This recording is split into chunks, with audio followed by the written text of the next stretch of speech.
Good morning, Wawagi. Gusto ko lang i-flex tong mga halaman ni Mama. Okay, so, sa dami ng halaman dito sa aming bahay, talaga namang lahat magaganda.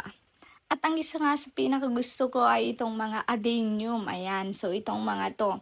Kasi gustong gusto ko talaga yung mga stems nila kapag malalaki na. Yung kita na yung mga roots dyan sa baba. At pag namulaklak din kasi itong mga to, talagang ang gaganda din. Hindi lang isa, gano'n ang bulaklak. Talagang maramihan din. Kaya naman, ang ganda lang tignan. Ang ganda lang pagmasdan. Lalo na pagkatabi niya itong mga bougainvillea. Ayan. Bougainvillea ng mga nasa likod niyan. So, ayan yung mga stems na sinasabi ko na ang ganda talaga pag malalaki na. Yung iba naman, hindi pa gaanong malaki yung stems kasi mga bata pa katulad nito. At yung iba itong tulad nito is talagang matagal nang inaalagaan ni Mama. At lagi talaga every year ata may namumunga sa mga adenium ni Mama. Ayan, ito yung mga bunga niya, ganyan yung itsura.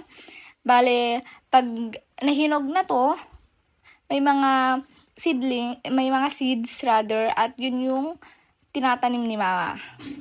Hindi lang isa to meron pang isang bunga dito, nasan na yun? Ayan, ito yung isa pang bunga ng adenium ni Mama. Ayan, mas mas matagal na to kumpara dun sa isa. So, mas madali na tong mahinog.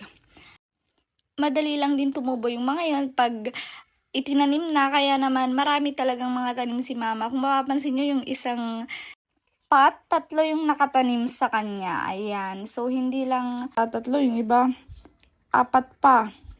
Yan. So, yun lang. Thank you for watching.